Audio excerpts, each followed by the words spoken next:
There is nothing covered that shall not be revealed. I'm Jessica Denson, and this is Lights On. Now, if you think it's screwed up that felon Trump will not be sentenced before the election, you are not wrong. Manhattan Justice Juan Merchan just delayed Trump's sentencing on 34 counts until November 28th to, quote, avoid any appearance, however unwarranted, that the proceeding has been affected by or seeks to affect the approaching presidential election. Now listen, I understand Judge Merchan's dilemma. Can you even imagine the position he has been put in with routine attacks, threats, and intimidation on him or to him by these routine threats from Donald Trump on his court staff, on himself, on his family members? It's an unthinkable construct. And this is from a felon who is literally running for president to avoid the punishment for his crimes. And by the way, being aided and abetted by the highest court in our land. So it is one hell of a screwed up scenario. Merchan went out of his way to explain that sentencing delays are routine. And I understand the argument that many are making that a sentencing delay strips Trump of more claims to martyrdom before the election. But anytime I hear that, it just kind of rubs me the wrong way, because those claims of martyrdom were always BS. I mean, what is wrong with us collectively as a society, as the media, those who work in the media and put out these narratives that we cannot properly frame the abuser as the abuser and constantly fear that the abuser will claim to be the victim. This is a picture that we have the ability to set right, not act in fear of. So for me, when I see the temporary retreats and victories for justice that we've had from this abominable Supreme Court and this disqualified judge down in Florida, to me, it's not a symbol to retreat. It's a symbol, it's a signal, excuse me, to double down. It's most certainly, if you are familiar with me and this show at all, it's, you know, that is what ensured my victories, my refusal to cave or retreat every single time that they came forward with something else to try to scare me or shut me up or make me go away. Every time I pushed back and I pushed harder. So today I really, listen, I don't want to criticize Juan Merchan. I understand the position that he finds himself in. I understand the balancing act that he is trying to achieve. And I understand the arguments on both sides as far as negative or positive impact.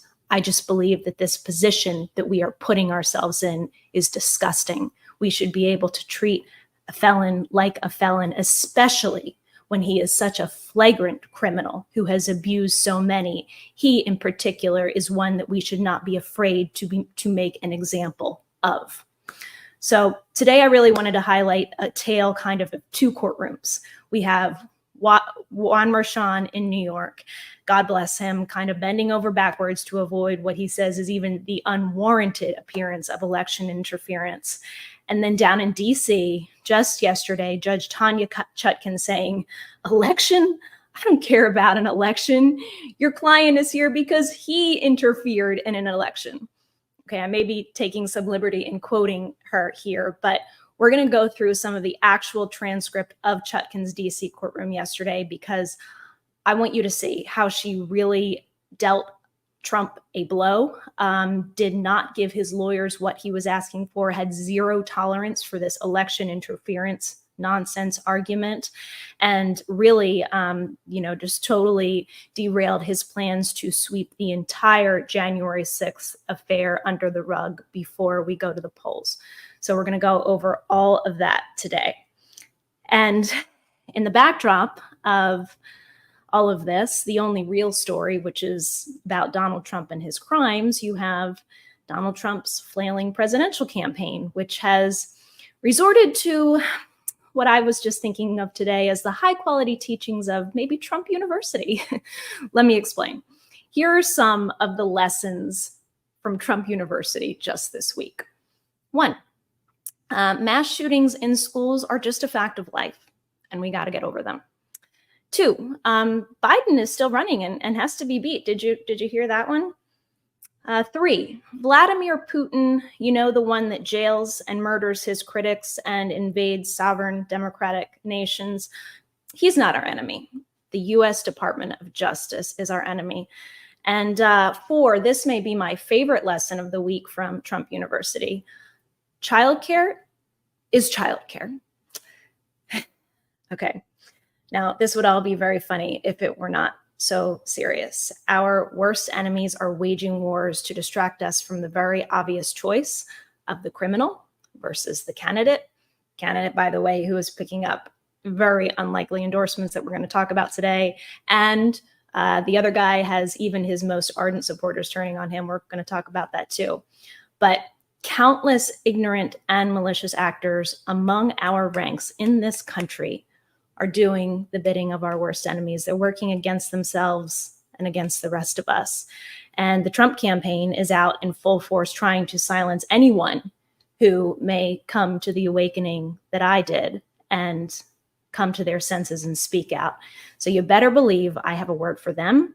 I have an update on a story we covered very much in detail last week, the Arlington Cemetery matter, and more messages for anybody out there who is having these intuitive voices on this contrast that is before us, clear as day, could not be more obvious to anyone who is paying attention, to not dismiss these angel voices. It's something I am writing about in my book right now. It's probably the biggest theme of the section of my book that is about my work in the Trump campaign, because as diehard of a Trump supporter as I was, because of the Russian propaganda that was pumped into my living room for 8 years from Fox News, despite all of that, I had plenty of intuition and angel voices that were telling me that where I was not right, that something was wrong. And I dismissed them in a time when I wish I would have listened. Eventually, I came to my full senses and woke up. But God knows, I wish I had listened to those voices when they were trying to gain my attention in 2016. And I guarantee you, there are people out there in MAGA world, in the field of his supporters, in right-wing propaganda on the Trump campaign right now, that are having questions and doubts. If you have a doubt, listen to him. It's, there is nothing covered that shall not be revealed, but it is up to each of us individually and collectively to decide how much suffering has to go on, how much we have to wait before that happens. So let's make it happen a lot quicker. We have a great show for you today. Again, you've got me for the hour, and I really want to I have a lot today, a lot of direct experience and insight and kind of descriptions of things that happened firsthand that I'm going to give you just based on the things that have happened this week, from Ivanka to the person who was identified at Arlington National Cemetery. We're going to go through all of that. But starting where I love to start, a judge who is moving forward fearlessly with the awful hand that she has been dealt from the Supreme Court, Judge Chutkan, in DC yesterday. She has a scheduling hearing, and Trump's team is obviously trying to delay any presentation of evidence on January 6th before the election. And she basically shuts this down. I want to run through some of the transcript notes that I saw from yesterday's hearing. So John Lauro and Trump's lawyers are trying to, as always, paint Trump as the victim, paint him as a candidate, someone who should just be treated with this most special treatment that any defendant in U.S. history has been treated with. And they say, we're talking about the presidency of the United States. And she intervened. She said, I'm not talking about the presidency of the United States. I'm talking about a 4-count indictment. So let's get it right, buddy. All right. So then she is constantly interjecting into what she calls John Lauro's subtext of arguments about, quote, sensitive times. And she says, wait, let's just discuss what this sensitive time is. The electoral process and the timing of the election is not relevant here. This court is not concerned with the electoral schedule. Yes, there's an election coming, but she says it's not playing into her decision. And they approached her podium again. She scolded them. She warned them, quote, "I don't need any more rhetoric about how, quote, grave and serious this moment is." So the way this ends is, I mean, when I'm listening, even when I'm even reading this transcript, to be honest with you guys, and hearing that Trump's lawyers are painting this as grave and serious for him and not grave and serious for the victims of his crimes against this country, that itself just brings out what a sick construct it is to consider his electoral needs, his campaigning needs over the needs of justice for those who he has violated, the countless people that he has violated and led to the suffering and death of, in worst cases.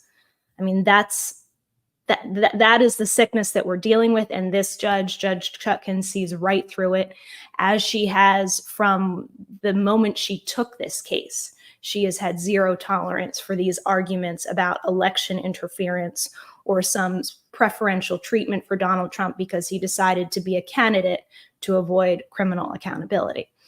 And so what she did when it was all over is she ordered the prosecution in just 3 weeks, which puts us right at the end of September, right in the beginning of October. You know, people often talk about an October surprise.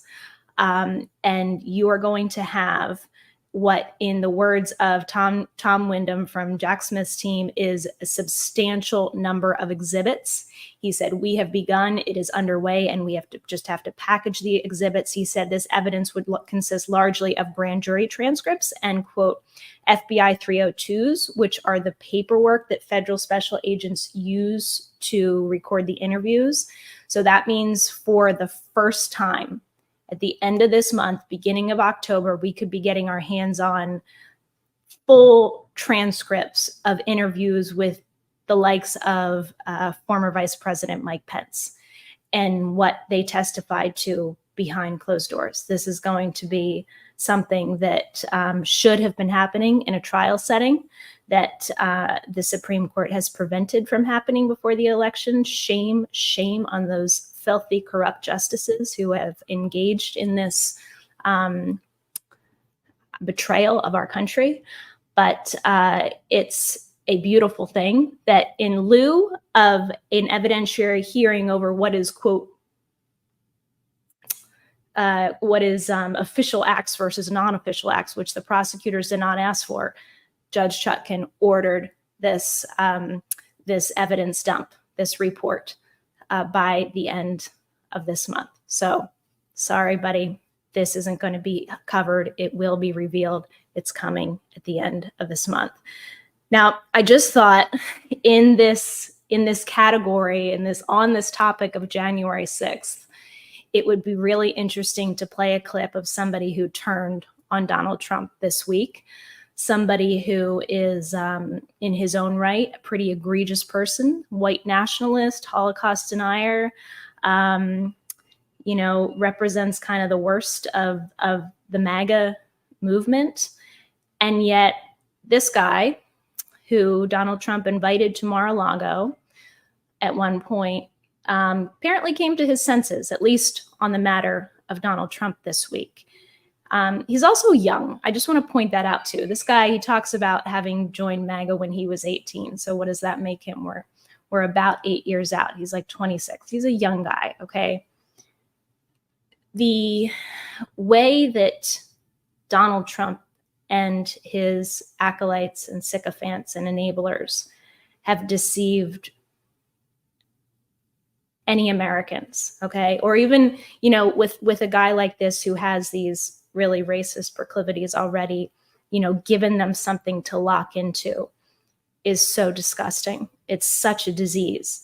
And I just, I really got a kick out of watching this guy, Nick Fuentes, his name, call out the lies and betrayal of Donald Trump. And it's such an example. If anybody is out there listening, it is such an example of how Donald Trump destroys the lives of his very own. Here's Nick Fuentes. The 2020 comment, it's like, wow, that's how pathetic it's gotten. He's admitting, he says, oh, I lost by a whisker. So what was the point? Like, what's the point of any of it?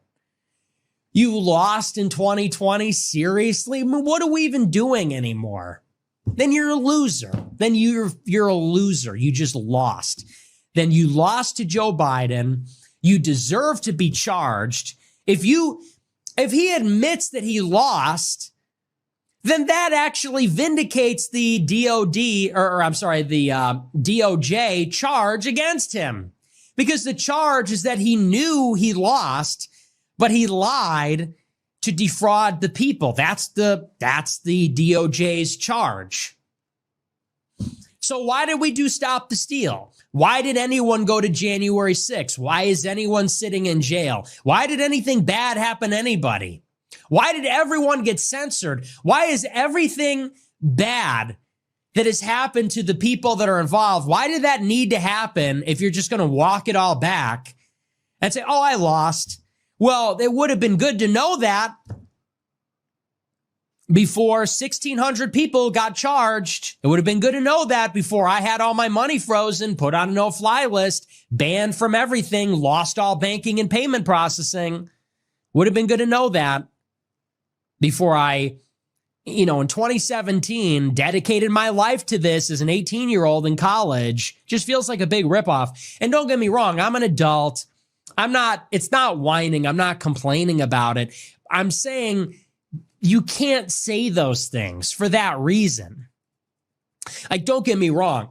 I don't regret anything, and we all make our choices. And look, it didn't work out. It is what it is. So I'm not mad saying I want those years back. I want those decisions back. I'm not saying that. I'm saying that just goes to show what a tremendous betrayal it is. It's just such a callous indifference to the sacrifices that his supporters made on his behalf. From the mouth of a true believer, such a betrayal, so callous. I'm going to be honest. I'm going to share something that I shared a long, long time ago. And I think this is like a characteristic of mine that I tend to empathize with people, even when they do some really bad things, because I know that you've got to be so hurt to get to a place like that. I don't have sympathy. I'm not saying that. I don't have sympathy for it at all.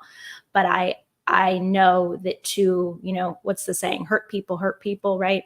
You have to get to a really dark place of being abused yourself oftentimes to be in a mindset to put it on others. And so when I see people acting on that influence and that cycle of abuse, I tend to sometimes have empathy. And I remember seeing footage after January 6th of a young man. I've shared this story, but it's been a long time ago, of a young man who was covered in the blood of Ashley Babbitt. And he said, we were just out here fighting for freedom. And he was crying and, had been tear gassed because, finally they had to get these idiots out of there. But this is what Donald Trump does to people. He does it to the very people. Most of us today have our lights on that are watching this. I hope, as always, that there are people watching this that do not have their lights on. And that's why I want to amplify stories like this so much, because even if you see yourself on that side, somewhere in that realm, maybe extreme as Nick Fuentes or not, understand he's going to use every single one of you. He doesn't give a crap about any of you. It is all betrayal for his own gain.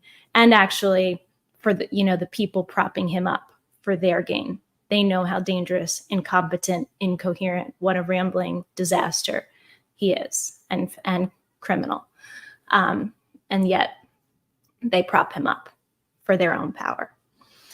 Who else props him up for his own power? You're right. You guessed it. Vladimir Putin. He sure as hell is trying like crazy to prop up the conservative, quote unquote, conservative movement and Donald Trump in this country. Of course, we had this massive new indictment this week from the Department of Justice, indicting 2 employees of the Russian government-backed media organization RT, Russia Today. I will make another confession here. 8 years ago, if I put RT on my TV, I just thought it was a normal news channel. I thought they were saying things that a lot of American media should say. I took it at face value, totally accepted it as a credible news source, was totally blind to the fact that RT was a Russian government operation, or even that I should, be wary of information coming out of Russia because they had so maligned Democrats and anybody going against Putin that even Putin back then, in my mind, was portrayed as a better character and is to this day in the minds of many MAGA supporters as a better character than our own good faith public servants in this country. This is how sick the construct is. So DOJ indicts 2 employees of RT, formerly known as Russia Today, accusing them of illegally funding the Tennessee media organization Tenet Media. This Tenet Media, you've probably heard by now, was behind the likes of very popular conservative influencers like Tim Pool, Benny Johnson, Dave Rubin. This has kind of been a rolling indictment. They put out new indictments just yesterday against former Trump campaign advisor Dimitri Simes and his wife, who were trying to influence U.S. politics through aiding the Russian broadcaster Channel One. Now, so basically you've got this mass swath of conservative media influencers. It's exposed now. Nothing covered that shall not be revealed. It is exposed that they are getting their money and their talking points directly from the Kremlin. All of the propaganda out there about why we shouldn't help Ukraine and Ukraine is really the enemy, and Rand Paul, who remains as a senator, who's literally like a freaking agent of the Russian government, having his deputies indicted and their connections to Russia exposed. I mean, this is a serious, serious disease in the GOP. The majority of the narrative behind the GOP. I don't want to impugn every single politician, but every single one damn well should be speaking out against it. But their narrative is controlled by the Kremlin. It's literally controlled by the Kremlin. So what is the response of MAGA and Trump to all of this week? You predicted it. They don't want to blame the Russians. They want to blame our Department of Justice, of course. Just like, we're back at Helsinki in, 2017, where he says, Putin told me that he didn't hack us, so I believe him. I don't believe our CIA. I believe Vladimir Putin, the dictator murderer, of course. And, I wish I had that image right now, that image of him walking with Donald Trump like bent over in Helsinki. I will never get that image out of his mind because he just looks like, I don't like to make comparisons to animals because I'm an animal lover, but he kind of looks like an ape. And he's just kind of like there hunched over behind Vladimir Putin. This is their guy in the United States of America. Wake up, people. So here's a couple people that are very, very much awake. Got to share this news with you. If you haven't heard it yet today, I'm sure you heard that this week Liz Cheney endorsed Kamala Harris. She, thank God, has come all the way to our side. She understands the stakes. She understands that this is a coalition for democracy of people who do not share identical views on all of the issues, but understand that the stakes are too high, absolutely too high to make any other choice than our wonderful candidate Kamala Harris against this felon candidate, Donald Trump. And today, just today in Texas, while, by the way, she was also endorsing Colin Allred over Ted Cruz for the Senate, very important Senate race, she had another surprise endorsement to make. Here it is. Dick Cheney, your father, a beloved figure among Democrats for many, many years. Do you, if you know who he will be supporting or who he'll be voting for, do you care to share with us who he might be voting for? Dick Cheney will be voting for Kamala Harris. Okay. Wow. Words I never expected to hear. Yeah. You know, if you think about the moment that we're in, and you think about how serious this moment is. You know, my dad believes, and he's said publicly, that there's never been an individual in our country who is as grave a threat to our democracy as Donald Trump is.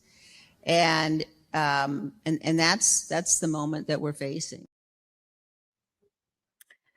That is the moment that we are facing. Another moment that we are facing that I mentioned in my open, I want to give airtime to this because it's so wrong.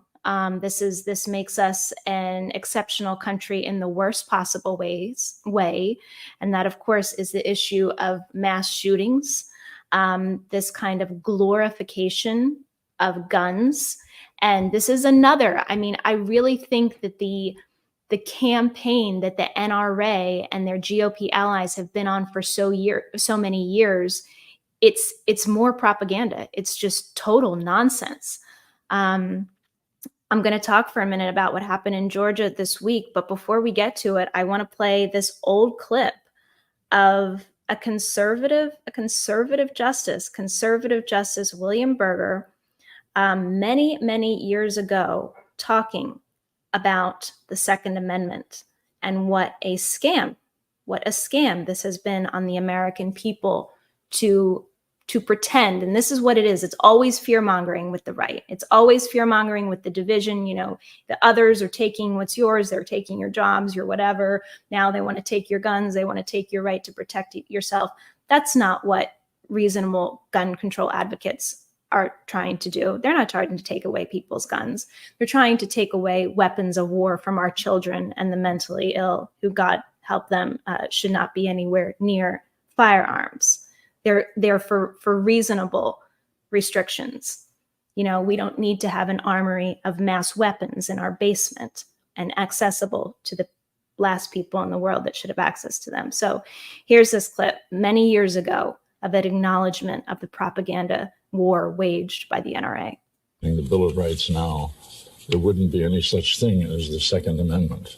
Which says? That a well-regulated militia being necessary for the defense of the state, people's rights to bear arms. This has been the subject of one of the greatest pieces of fraud, I repeat the word fraud, on the American public by special interest groups that I have ever seen in my lifetime. Now just look at those words. There are only 3 lines to that amendment. A well-regulated militia. If the militia, which was going to be the state army, was going to be well-regulated, why shouldn't 16 and 17 and 18 or any other age persons be regulated in the use of arms the way an automobile is? It's not unreasonable what we're asking for, to not let little children die in schools and everybody else who's been killed in a mass shooting that seems to happen on a daily basis in this country. This week in Widener, Georgia, I just wanted to name the people. I mean, it just becomes numbers, and it's so wrong. The victims this week were Mason Schermerhorn and Christian Angelo, both 14 years old, along with their teachers, football coach Richard Aspinwall, 39, and math teacher Christina Earmy, 53, all killed by a semi-automatic rifle by that 14-year-old young man who needed so much help but not access to a firearm. Jennifer Carter, she's a teacher at Appalachia High School. She put this tweet up on her Twitter page saying, I lied. I lied to my kids today. And she goes on, I'm not going to read the whole thing, but she basically tells them how she lied and told them it was a drill and to hide behind the couches. And she talks about how she lined her classroom with bulky furniture instead of the desks that they had provided her. She says, thank God I ditched desks and have bulky furniture. My planning paid off. Planning I wish I never had to execute. It's unthinkable that people sending their children to school these days have to worry about active shooter drills and hiding behind furniture and, maybe getting that phone call that you dread from your child saying, I love you, Mom. I love you, Dad. I don't know if I'll see you again. And there are common sense laws that we could be putting in place to rectify the situation, or at least mitigate it. And because this is a very nice propaganda platform for one party, not a real, platform that's doing anybody any good, but a very good fear-mongering propaganda platform, we don't do it. Thank you, Governor Walz, for coming around and for your position on reasonable gun control. We're going to take a quick break for our sponsor. When we come back, I've got a maybe not so dramatic reading of Trump's incoherence yesterday. I've been listening to you. When you say you don't want to hear him and you're glad that I don't play him too much, I've been listening. So we're not going to play him too much. Just one little clip later on that is for the purposes of exposing the evil. But stay tuned. We got a lot more Arlington Cemetery, NDAs, all that right after the break. Okay, so you may remember me telling this story a few weeks ago. There was a time in 2016 in Trump Tower where Donald Trump had just come in from the New York Economic Club, where he was just last night. And he was at this point in the campaign, after Labor Day, that campaign got him on teleprompter because they knew he was totally untrustworthy, just off the cuff. And they couldn't afford any more major gaffes in this last stretch between Labor Day and the election. So they got him to stick to teleprompter. He goes to the New York Economic Club. Apparently his teleprompter does not work. Thankfully for him, he has a typed out speech in front of him and he's able to resort to the speech, but he comes back in Trump Tower. My desk is just, I don't know, maybe 10 feet in from the door. And he comes straight to me, straight to my desk. And he says, how did I do? My prompter stopped working. And, I told him what he wanted to hear. I honestly really hadn't even watched very much of his appearance that day. But I'm like, you did great. I didn't even notice. And I didn't notice that he went off prompter because he was reading from the script in front of him. But this is how desperate Donald Trump was to stay on prompter, because even 8 years ago, when he was just as dangerous, but much more coherent than he is today, he knew that he was a danger to himself without a script. So here is what happens last night or yesterday at that very same venue, the New York Economic Club. Here's one of the questions. The question was, if you win in November, can you commit to prioritizing legislation to make childcare affordable? And if so, what specific piece of legislation will you advance? All right, you ready, guys? So I thought instead of putting his face, on your screen, which I know you don't want to see and you've seen way too much of, I would just read it for you because it's such a nice thing to read. Okay, here goes. Well, I would do that. And we're sitting down. I was somebody. We had Senator Marco Rubio and my daughter Ivanka was so impactful on that issue. It's a very important issue. But I think when you talk about the kind of numbers that I'm talking about, that because look, childcare is childcare. There's something. You have to have it in this country. You have to have it. But when you talk about those numbers, compared to the kind of numbers that I'm talking about by taxing foreign nations at levels that they're not used to, but they'll get used to it very quickly. And it's not going to stop them from doing business with us, but they'll have a very substantial tax when they send product into our country. Those numbers are so much bigger than any numbers that we're talking about, including childcare, that it's going to take care. We're going to have I look forward to having the deficits within a fairly short period of time, coupled with the reductions that I told you about on waste and fraud and all the other things that are going on in our country. Because I have to stay with childcare. I want to stay with childcare. But those numbers are small relative to the kind of economic numbers that I'm talking about, including growth, but growth also headed up by what the plan is that I just told you about. We're going to be taking in trillions of dollars. And as much as childcare is talked about as being expensive, it's relatively speaking not very expensive compared to the kind of numbers we will be taking in. We're going to make this into an incredible country that can afford to take care of its people. And then we'll worry about the rest of the world. Let's help other people, but we're going to take care of our country first. This is about America first. It's about make America great again. We have to do it right because now we're in a failing nation. So we'll take care of it. Thank you. Very good question. Thank you. Okay. Whew. So, spoken like a true billionaire who knows and cares about childcare. A billionaire in decline in his 80s because he's lived, or 78, lived a lifetime of self-deceit, and he's a criminal running from himself. Spoken like that kind of true billionaire. Whew. Okay. All right. So we got a number of things to unpack here. First of all, one more note about being in Trump Tower in 2016. I will never forget. I just wrote about it in my book, so you're getting a sneak peek. I will never forget walking past this glass-walled office on the 14th floor, which was basically where the majority of the campaign staff was in 2016. And I look in, and there's Ivanka Trump standing by herself on a pedestal with teleprompter in front of her. And she's like this. She's like, practicing her childcare speech, because that was her like initiative. And it was the most phony, kind of repugnant thing to witness, is her practicing a speech on childcare. Her likewise, I'm sure, having never had to deal with any real economic woes of the costs of childcare in this country. But somehow she's, the spokesperson for struggling women or families of America.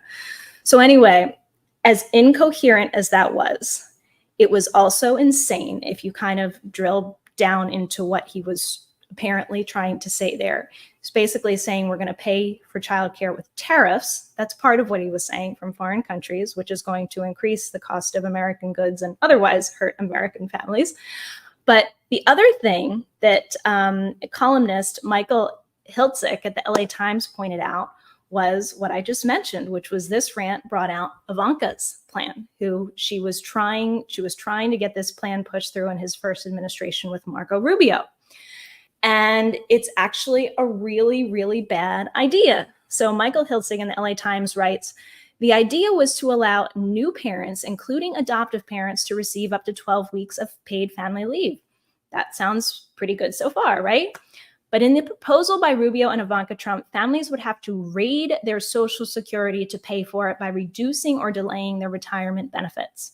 For every 12-week leave, new parents would have to delay their Social Security benefits by more than twice that period, or as much as 6 months. The Urban Institute has pegged the cost of parental leave at $7.2 billion to $15 billion in 2025, depending on the level of participation. Now, to put that in perspective, that could have been paid for by eliminating just a portion of the tax cuts handed over to the wealthy in the tax package Republicans passed in 2017, which have been estimated to cost at least $1.5 trillion over 10 years, or an average of $150 billion a year. So in other words, that's 10 times. Just eliminating some of those tax cuts for the most wealthy would give us 10 times the maximum annual cost of parental leave. Okay. So when they try to rail against Kamala Harris for wanting to tax the most wealthy in this country by just a little more, this is the kind of benefits that we could get for people that really need it without taking away from their long-term Social Security. I mean, how unjust is that you're giving, what they want to do is give more breaks or continue the breaks for the wealthiest and take away the little government money that is already given to people in their later life to give them a vital service they need earlier on. Figures, right? And by the way, also in that gibberish that I read a few minutes ago, he was trying to criticize the deficit, the current deficit. Well, as ProPublica very aptly reported, just as he was leaving office, Donald Trump built a national debt so big, even before the pandemic, that it'll weigh down the economy for years. The national debt rose by $7.8 trillion during his time in office. And that was the third biggest increase relative to the size of the economy in any US presidential administration. So who is terrible for the economy? This gets me so much when, first of all, when they act like the economy is the number one issue, because I'm like, if you don't have a democracy, you're sure as hell not going to have an economy to worry about. But even on the economy, the choice is so crystal clear. The recovery has been historic and exceptional from the Biden-Harris administration on every issue across the board. And to think that somehow Donald Trump and J.D. Vance would be better for working families, or frankly, any Americans, for prosperity in general, is just a ludicrous suggestion.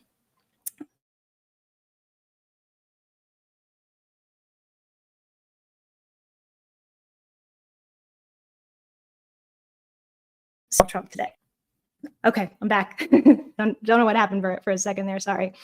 In the spirit of uncovering things that need to be revealed, I do want to share one brief clip from him earlier today, another off the rails press conference. Now, this is in the wake of his lawyers trying to get the E. Jean Carroll verdict overturned, the first one, the $5 million defamation verdict. And they are trying to say that evidence brought in from other accusers should not have been admitted. In the Access Hollywood tape, they didn't want that admitted either.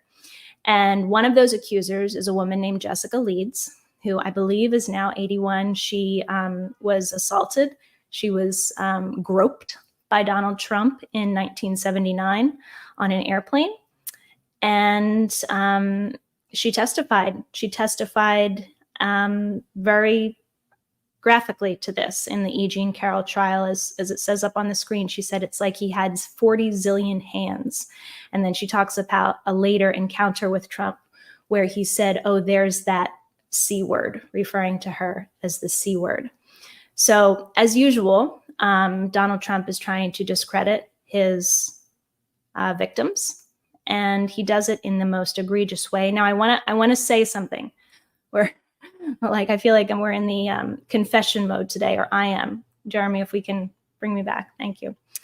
I'm sharing this for perspective, again, for perspective, because I'm hoping that people are tuning into this who are not already in the light, who for some reason are still being taken in by these lies.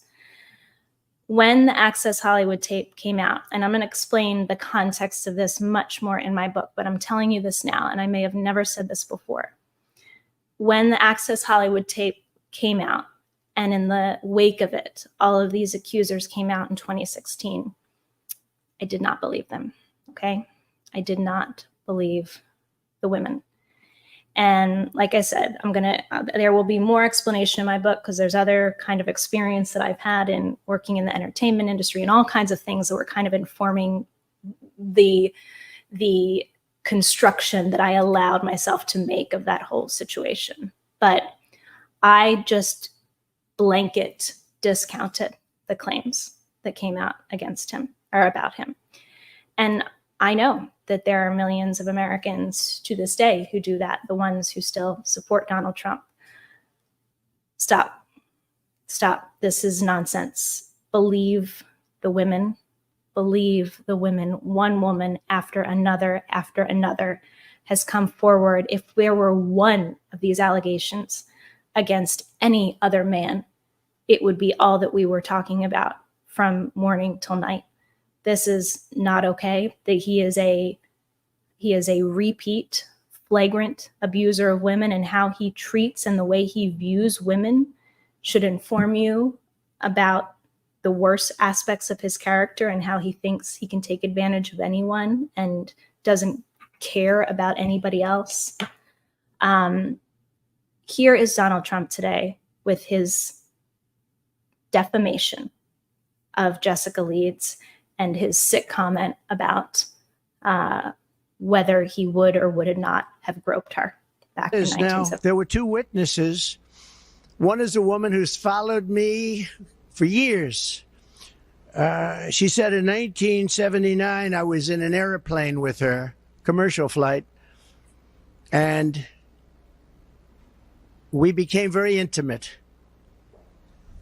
I just sat down. I think I had the book, The Art of the Deal. I was famous then, too. I've been famous for a long time. And we're sitting in first class, according to her. Never happened, by the way. Totally made up story. She's a Clinton person, too, by the way. Big Clinton person. She made up the story. And so many years ago, and I think it would be 1979, one of my many people behind me could correct it, but I think she said 1979. It's a long time ago. And I sat down. I believe I had some pretty big success then, and I was being talked about a lot. Maybe The Art of the Deal was out, sometime after that. I'm not sure. But I was well known. And passengers are coming into the plane. And she said, I was making out with her. And then after 15 minutes, and then she changed her story a couple of times. Maybe it was quicker. That I grabbed her at a certain part, and that was when she had enough. Now, so think of the impracticality of this. I'm famous. I'm in a plane. People are coming into the plane. And I'm looking at a woman, and I grab her, and I start kissing her and making out with her. What are the chances of that happening? What are the chances? And frankly, I know you're going to say it's a terrible thing to say, but it couldn't have happened. It didn't happen. And she would not have been the chosen one. She would not have been the chosen one. She has gone around for years saying the story. Everywhere I go, she says this story. And it's a total lie. Now, I assume she'll sue me now for defamation like I got sued by E. Jean Carroll. Okay. I did not want to play that whole clip. I only wanted to play the part where he says she would not have been the chosen one, because that's basically him admitting everything he just told you that he told was a lie, that he said doesn't happen. He's basically confessing in that moment and saying, yeah, it did happen. But, if it did happen, she wouldn't have been the chosen one. And then he goes after her, her attractiveness. I mean, what a sick man. And this is what he has done before. He has said that he would not have chosen a particular woman to assault or molest or grope. I just want to, for the record, since we didn't end up playing that longer clip, clarify that the story that Jessica Leeds has told and has been consistent with is not that a million people were walking by, but that she was sitting in coach. Donald Trump was sitting in first class. He got a flight attendant to go recruit her out of coach and ask her if she wanted to sit next to him in first class. And she didn't know who she was going to sit next to. She said, sure. She goes, sits next to him in mid-flight. She doesn't know who he is. She's not in touch with the social scene in New York. She's from Connecticut, doesn't know who he is. And he progresses from a conversation to molesting and kissing her. And as many women do in these situations, or anybody who's in an abusive situation, you often tense up. You don't know how to react. You might want to scream, but you don't feel like you can. And what she was able to do finally is just get her wherewithal to escape and run back to her seat in coach. And he talks about everybody on the plane watching. Not everybody on the plane was watching at all. First of all, they had the more isolation of a first class seating arrangement than you would have in coach. And apparently there was one onlooker who she distinctly remembered because this person was watching but didn't say anything or didn't help her. And that was shortly before she got up the courage to help herself. So that's the correct record on that.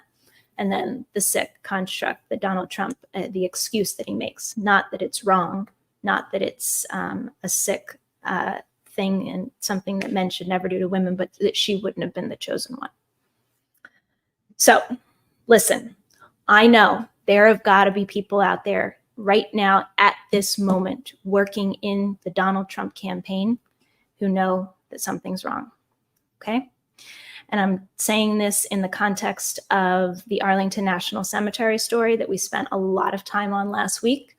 We have learned the names of the two people who allegedly assaulted that woman, that cemetery worker. They are Jason Caporale and Michael Picard. I'm sorry, Justin Caporale and I may be saying it wrong, Michelle Picard. I'm not sure. It's Michel Picard, a member of the advance team. Now, Justin Caporale is a deputy campaign manager currently. He just today posted on his Instagram story a reference to a Tony Soprano character, or a Sopranos character who is like a henchman. So this is how he's fighting back to these allegations, not apologizing or retreating at all, but basically doubling down and saying, yeah, I'm one of the henchmen for Donald Trump, the mobster. I did know Justin Caporale in 2016. I met him. I didn't have extensive interactions with him, but I do remember him. I'm just going to reiterate what I said last week to the woman at Arlington National Cemetery who has thus far declined to press charges, and also to the Army, whoever else in this scenario bears responsibility for making sure that there is both civil and legal and criminal accountability for what happened. Do not be afraid of these people. They're just chest beaters. Do not be afraid. Please, please do not let injustice fall on your watch. It's what I did 7 years ago. It's what I was forced to do every step of the way. Every time that I was at my lowest low and scared and uncertain, I just had to regain my strength and understand the principle that put me on this track on the first place, and trust that that principle was not going to fail me. And it hasn't failed me yet.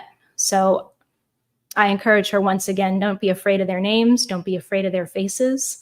You've got an army of support, like I said last week, and there's so much beautiful proof of that borne out in the response to last week's show to come forward. Now, the Trump campaign, as I mentioned at the top, they are in overdrive trying to keep people quiet.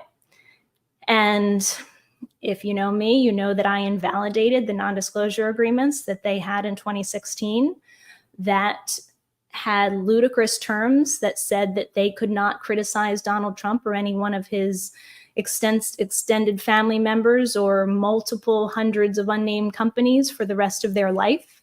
It said that anything that Donald Trump deemed confidential would be confidential, as though we were just supposed to all divine what Donald Trump thought was confidential and then act accordingly for the rest of our lives. I had these contracts rendered void and invalid, unenforceable by Donald Trump or any one of those entities that they purported to empower to enforce against people. So I don't think that the Trump campaign is so stupid as to be using those same NDAs today. I know they used a similar version, I believe, although I've never seen actual proof in 2020. I don't believe they're using them again today, and they would be fools of the universe to be trying this again. But here's a memo that the Trump campaign put out this week from Susie Wiles and Chris LaCivita. It says, "Team, Susie and I have always said this is the best team in politics, and each day that passes, we are reminded of how true that is. ... I'm not going to go through all this BS. Throughout this campaign, we have sent periodic reminders of our communications and press policy when interacting with reporters and media members. Unless you have been authorized by senior leadership or have received permission from an authorized member of the communications team, you should not be independently speaking or communicating with any member of the press on or off the record. We have done a great job of BS, preventing leaks, and this has been because everyone knows what the policy is and what we expect from everyone. Information is power, and the press doesn't give a damn if you lose your job because you spoke out of school. As this team moves forward, ... onward to victory." So basically here is the Trump campaign reminding its staffers of this unarticulated policy. Could it be an NDA? I don't know. It's possible. I don't think so, but it's possible. Whatever this policy is, it has to hold water to have legal effect, but they're essentially saying that it could cost you your job if you speak out. Here's my suggestion. Your conscience might be worth more than your job. And where you stand in history might be worth more than working for a felon candidate on a presidential campaign.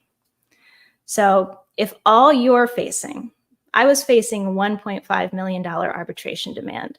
I was facing near bankruptcy because of an illegal judgment that I had to fight years to get overturned.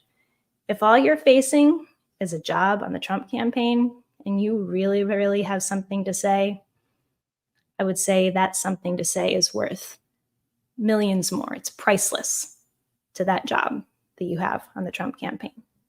So know your rights, know the law, just try to know, even in the midst of that very, very oppressive, influential frenzy that you're part of, that I know a little bit about, not anywhere near the insanity of what this man is trying to do to our country with his position as a felon today. But I know the kind of environment and how hard it can be to break out of it in the moment. But if there's anybody out there listening who is hearing those angel voices that I heard so many times in 2016 and I dismissed time and time again, word to the wise, listen to them.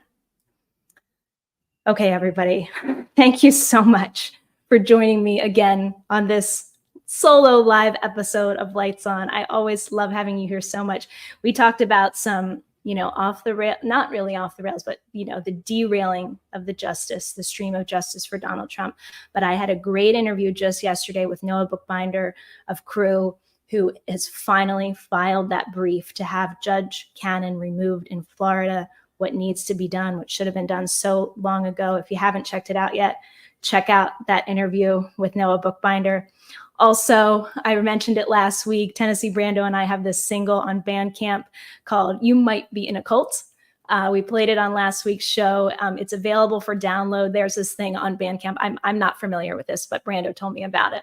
Apparently Fridays is a good day for artists to sell their music on Bandcamp. So if you're interested in a really great song that I happen to think should be played on the radio all the time, inspired by Eric Swalwell's speech, go to Bandcamp and search for You Might Be in a Cult. You'll find the song that Tennessee Brando and I wrote. We're also going to drop that link in the description here, so you can just follow that link to download it and share it.